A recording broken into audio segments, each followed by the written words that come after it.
Hello, and welcome back for another episode of the Accessible Technology Podcast, which is a podcast all about how technology can become even more accessible for disabled people, as well as covering what technologies are less accessible in the modern world, and where you also get to hear advice on how you can start making technology more accessible if you are a technology company. My name is Phoebes, and I have been paralysed from the neck down since 2001 when I was 3 years old. So that is why a lot of the episodes that you hear on here are covering accessible technology, since I can only use technology with a chopstick or a stylus in my mouth. So if that is something you're interested in, please consider following it and sharing it to anyone else who you think would be interested. You can listen to this podcast by searching for it on Apple Podcasts, Amazon Music, Audible, and Spotify. So please check it out if you would like to keep on following what's coming up in the next episode. However, you can also support the podcast by going over to the Phoebes Now Buy Me a Coffee page, where you will have the option to give me a one-time donation or to check out other bits of exclusive content that won't be part of the actual podcast. Or of course you can support me by going over to any of my socials, which are at Phoebes Lyle on Twitter or X, and the real Phoebes Lyle over on Instagram. Today's episode, however, is going to be slightly different from previous episodes that I've uploaded, and that is because it is the first New Year's special that I did, which is covering how technology has changed throughout the years from 2009 to 2019/20, since that's the New Year's Eve that I uploaded everything. So please get comfortable, and yeah, since it's going to be a slightly longer episode, make sure that you at least have something to entertain yourself with, or you're going on a long car journey, etc. You won't be getting any more additional notes at the beginning, like what you hear in the other ones. Plus, the outro might be ever so slightly different, but I hope you enjoy hearing about the ways that technology changed from 2009 to 2019/20.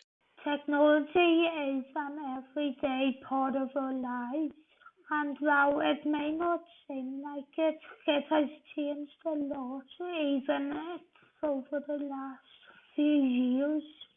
New inventions are coming out every year, and with a rise in smart technology, it seems to be becoming a lot more accessible.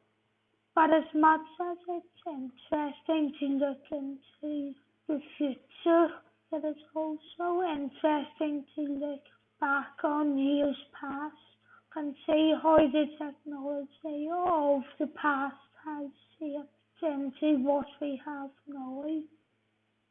So even though this new year welcome into 2020 is extremely late, I will be looking at the technology we had in 2009, back when I was 11 years old, and what we had in 2019 and what we have in 2020. So starting us off in 2009 is the netbook, the tiny, low-priced, lower-power PCs were the tech product story of their time, but also a mixed blessing for PC makers and consumers. While hardware manufacturers were thrilled to have a hit on their hands, the computers had razor-thin profit margins, and the consumers who bought these laptops got cheap, super light computers that frequently ran old operating systems, lacked optical drives, and were far slower than they'd otherwise expected on a desktop or full-size laptop. Back in 2009, GPS companies were becoming wary of the mobile phone. That year, the iPhone became capable of handling turn-by-turn auto-navigation programs, and Google released free turn-by-turn navigation for Androids. This meant phones could easily update their maps and databases over the internet. No, it wasn't great news for GPS companies. Though digital 3D movies had been around for a couple of years at the time, the widespread adoption had been knocked back by a stalemate. Studios were reluctant to invest in big-budget 3D movies that were only able to play on a number of screens, and without a balanced stream of 3D movies, cinema owners were reluctant to install such screens. Although the App Store was originally released in 2008, by 2009 it had 100,000 apps available for download. Taking inspiration from Apple's success, Android as well as BlackBerry and Palm took to developing their own app stores, which would all get up over the following months and years. The Android phone first came out in 2008 and it spent 2009 as a niche platform tied to a single phone and carrier. Then at some other point in 2009, it exploded across manufacturers and carriers and soon began popping into non-phone devices such as the Barnes and Noble Nook e-book reader and a tablet made by Atos.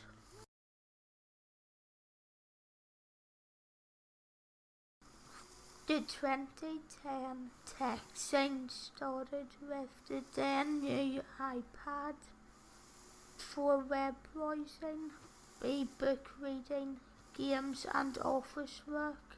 The iPad automatically had manufacturers trying to prove they could beat it with their own prototypes, leading to the revolution in tablets that we have now.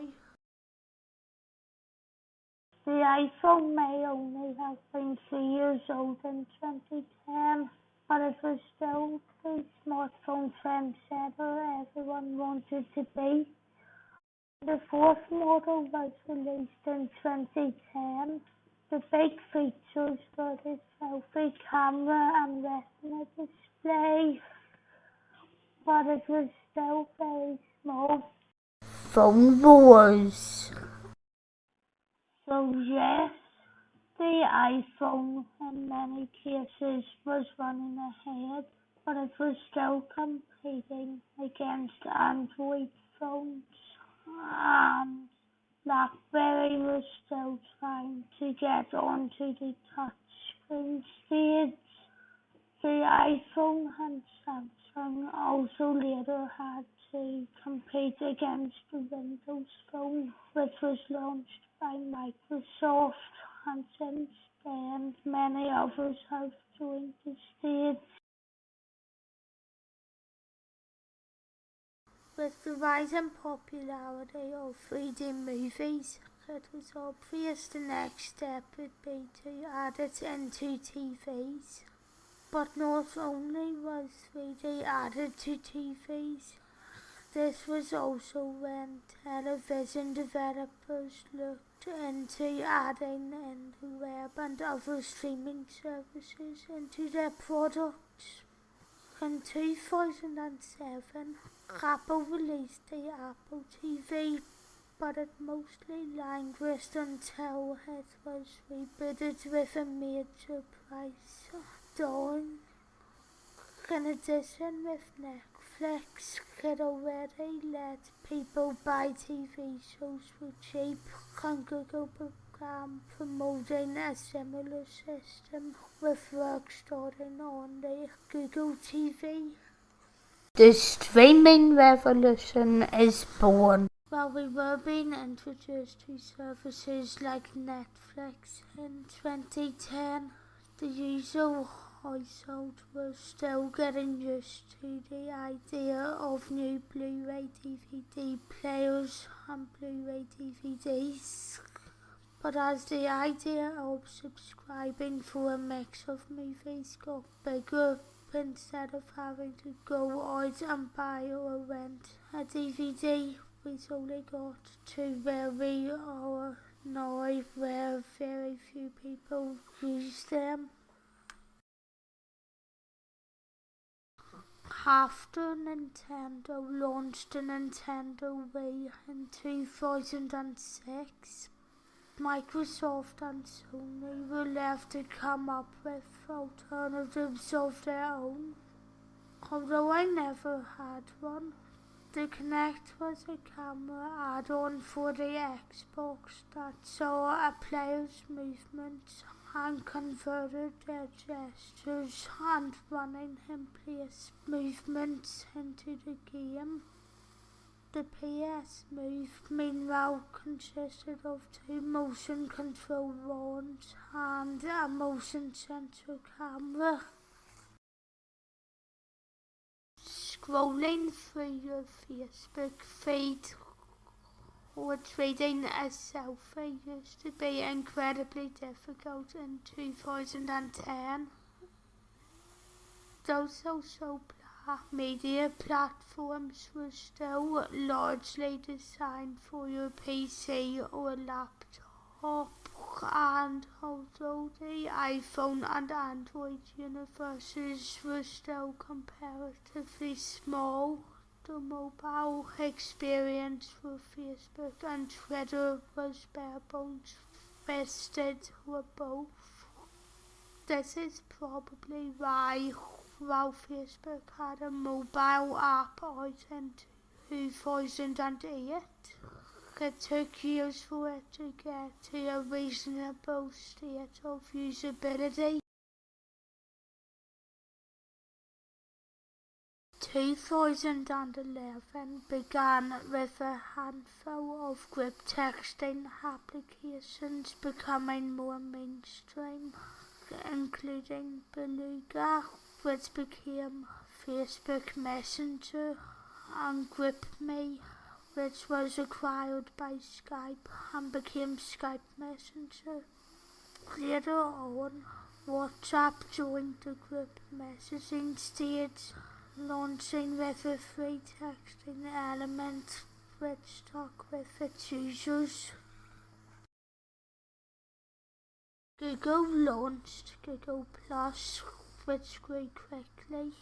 Facebook revamped their profiles and features and launched an iPad app, while Twitter evolved their own activities and Instagram exploded, with millions using it to post millions of photos each day. This led to people being able to post photos and videos on the go, instead of having to always log in on computers. Later that year, the iCloud was launched, and this led to being able to do work and save it online. More gadgets mean that social networking becomes much easier. A slew of new gadgets that made social networking and social media more easy to access from anywhere started taking place in 2011.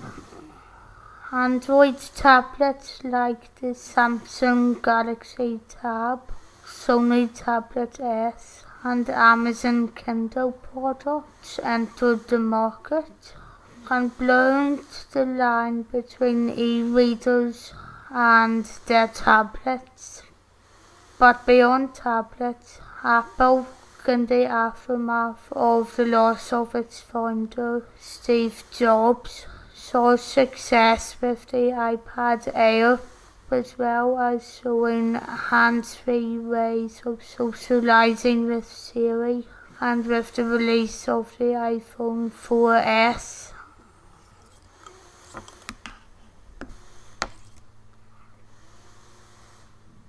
The iCloud is created. This might be hard for a generation of 2010 and 2020's kids to imagine, but before 2011, the iCloud didn't exist, although some versions of it, such as OneDrive and Dropbox, did exist before then. The cloud computer service, if you have been living under a rock, basically allows its users to store applications, photographs, documents, calendars, and recently purchased or downloaded music on one account, which can be accessed on multiple devices. However, there is something upsetting about the announcement of iCloud as well, and that is that it was the last thing that Steve Jobs announced before his death in October 2011. After Jobs died, Tim Cook became the new CEO of Apple, and he is still in that job today.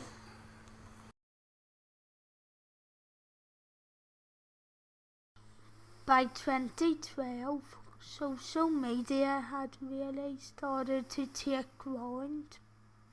People were past the early social media giants, MySpace and Bebo, and the only early social networking site that stayed popular was video sharing site YouTube. Then, in the same year, Pinterest became a major traffic generator. The site quickly overtook Yahoo, Twitter and Bing, and was just behind Google and Facebook. Its format, where you can view colourful photos of unique gift items and crafts and share pictures with each other, made it popular with many businesses who could use Pinterest boards to help their sales. Many companies promised touchscreen computers would take over small businesses, influenced by the tablet revolution that had grown massively within a couple of years. Most things were done through touch technology, so it was clear the craze was becoming real.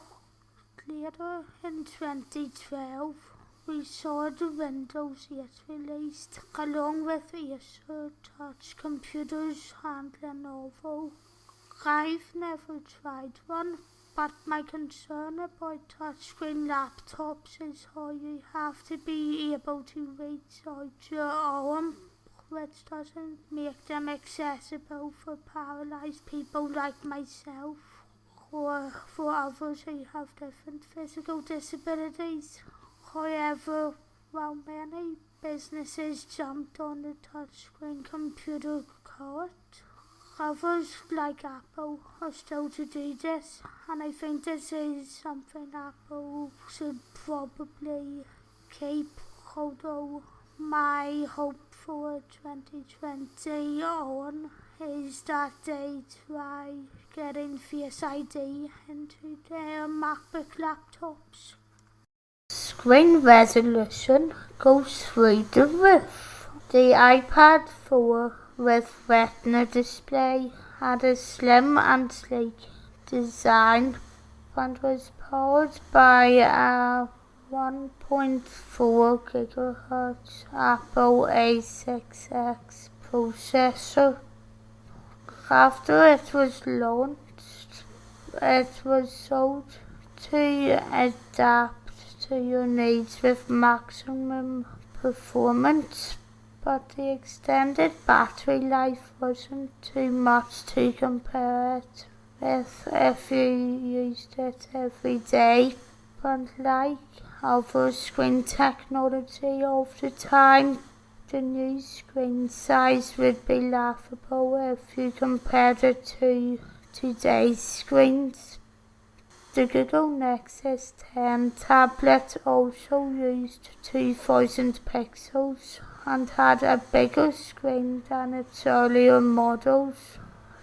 That meant that every image, every line of text and every website looked more distinct on it, and over the next few years they all kept getting better.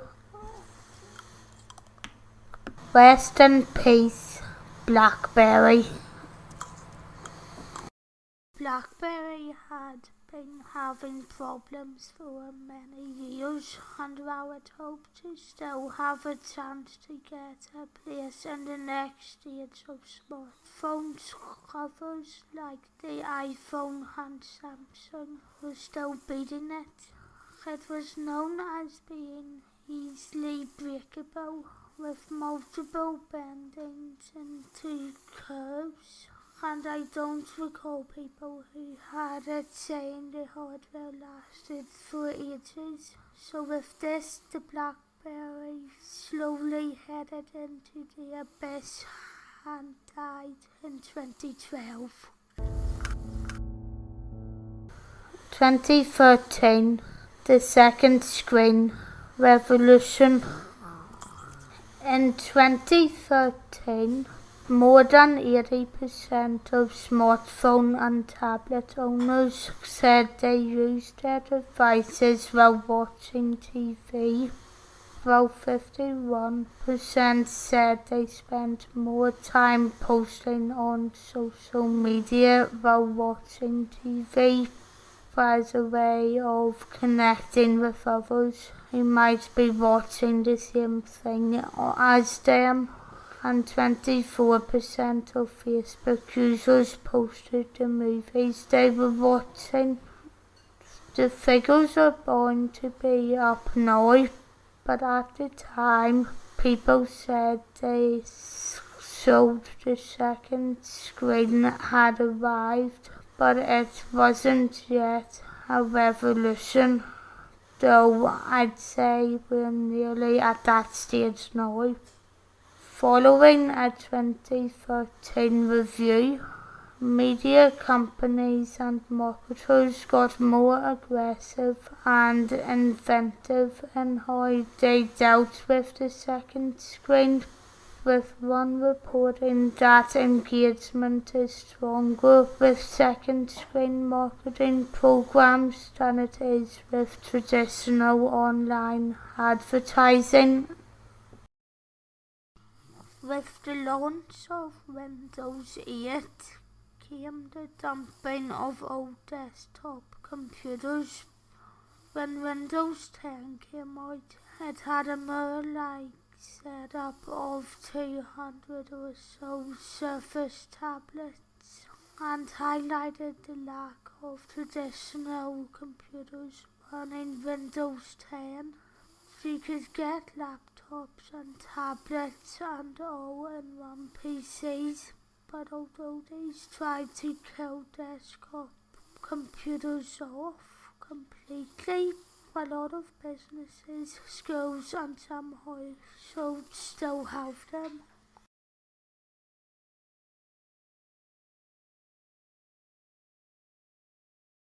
It had in fact been around for a lot longer, but with the use of 3D printing in various films like Iron Man 2, it soon became more mainstream.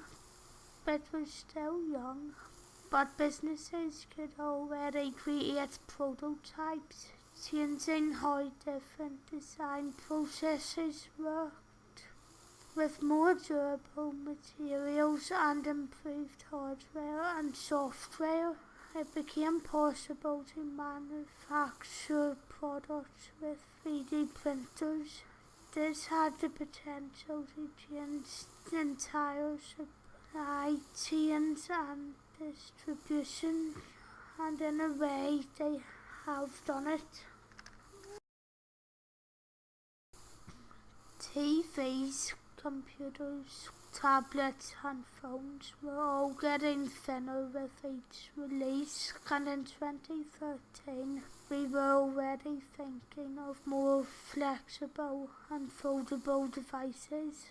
But warnings came up everywhere of people saying that companies should make sure the foldable device works properly, with some also having experiences with it breaking, and as a result there were a lot of failed experiments. This saw the foldable devices being put on hold, and so the first foldable devices were only out around 2018 and 19, but still some companies are still at the research and developing stage, while others already have foldable devices out. Smartwatches like Samsung's Galaxy Gear and the Pebble smartwatch continue to be more useful as developers created more apps for the device. Health tracking devices like Nike's Fuel brand, Jawbone app and Fitbit Force continue to drive health technology into the mainstream, and it's because of this we've seen a growth in population wanting to track their heart rates. Although they'd started gaining attention in 2013, it took 2014 for drones to get a bit more exciting. Amazon said they planned to use drones to deliver packages from Amazon in 30 minutes, and in 2013 drones were said to be able to deliver beer and pizza to your home if you live in the UK.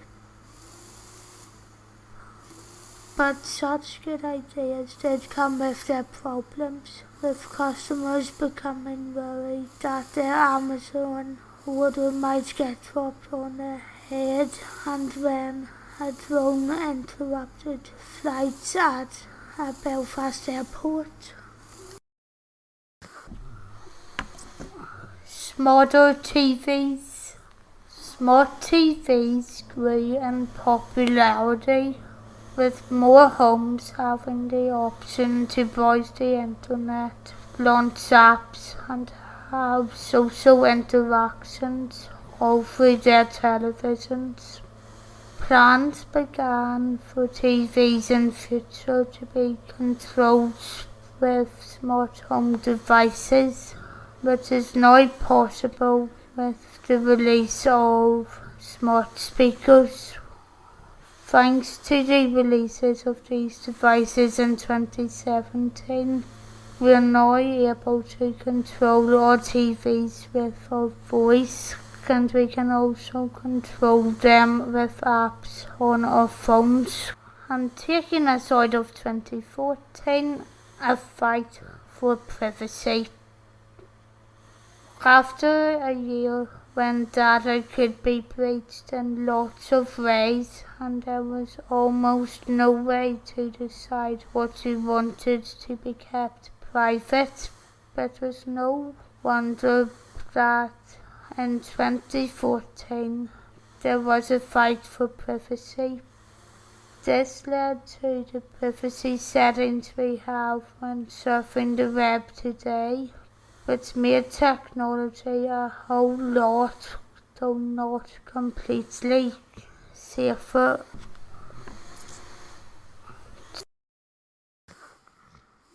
Saving to the cloud started in 2011, and by 2015 the convergence of cloud and mobile computing continued to promote the growth of centrally coordinated applications that can be delivered to any device. This made working on stuff through different apps and on multiple devices easier as a team or by yourself.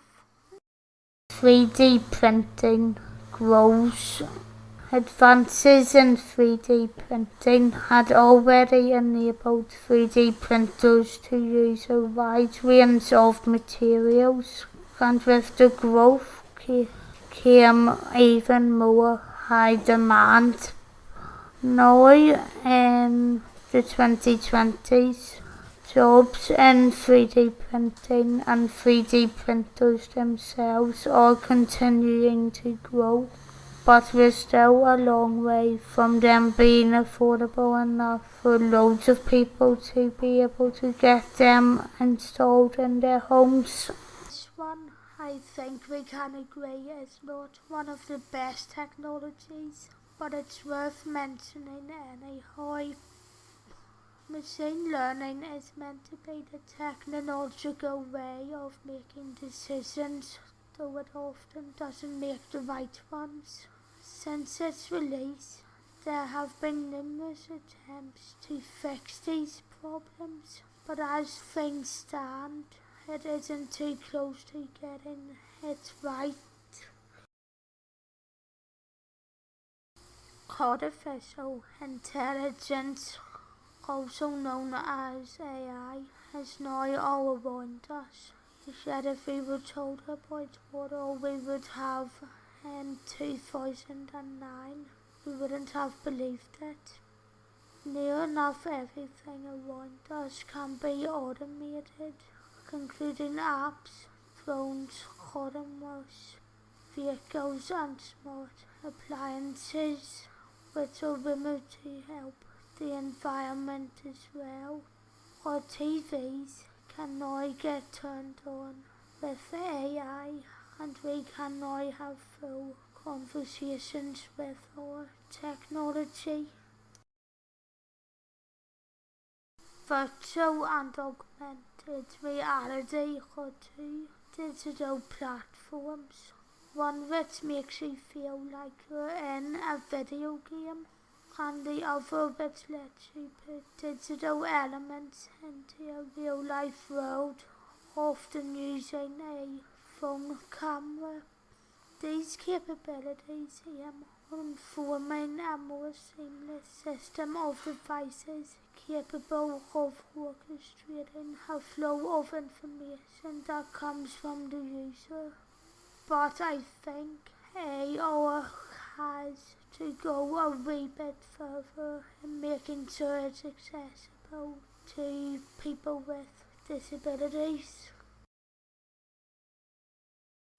It has been talked about for quite a few years at this point, but the Internet of Things is the place where all the everyday smart devices we have live, like smart lights, etc.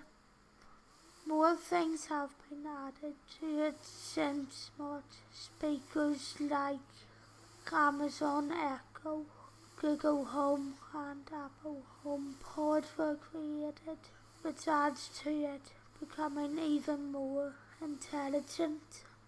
I've talked about the Xbox adaptive controller on here before, and if you want to see my review of it, you just have to click on the card at the top here, and it will also be in the description. It's basically a controller hub for people with physical disabilities to make gaming accessible to them. Microsoft announced this at the beginning of 2018, with it being released at the end of that year. The number of smart devices that can connect to the Internet came out in 2019, making the Internet of Things get even bigger. We can now control a number of our everyday home devices by connecting them to the Internet, and more will be added through this year and beyond. While it's still too early to tell completely what 2020's technology state is going to be like, there have been a few early predictions. For starters, we're due to see a breakout moment of AI, practical deployment of the Internet of Things, increased demand for edge computing processing, and evolution of aerospace technologies, as well as an era of internet, of healthcare, of agriculture, and an evolution of autonomous driving technologies. But overall, I would say my top technology moment from the last decade would have to be when the adaptive controller was announced as part of making gaming technologies accessible for disabled children, teenagers, adults, and also the elderly. I just hope that we can move quicker towards making everything accessible, and that it doesn't take as long as it took us to get to this point. But what do you think about the technology included in this? Do you remember having any of this tech? And if you do, which ones were your favourites? Would you like to turn back time to try any of them out again without having to be stared at like you're old-fashioned? If you would like to pass on some of your thoughts to me, you can include them in a review wherever you're listening to this on, as well as via the contact pages over on my Freestyle Tech Reviews site, over on pltechreviews.co.uk, or on my other website, phoebelau.com. If you're interested in watching the other videos that I've done on accessible technology over the years, you can find out more over on my PL Tech Review site, where you'll be able to view past videos. And if you would also like to check out my film, TV, theatre reviews and political videos, you can find them by searching for Phoebes Lau Journalism on YouTube, as well as by searching for the Phoebes Lau podcast on all of the same destinations as you can listen to this podcast on. But of course, there is also the Phoebes Lau Buy Me a Coffee page. The next episode is going to be slightly back to normal, with it being a review of the Amazon Echo Dot third generation, and that will then be followed by a review of the Xbox Elite Controller Series 2.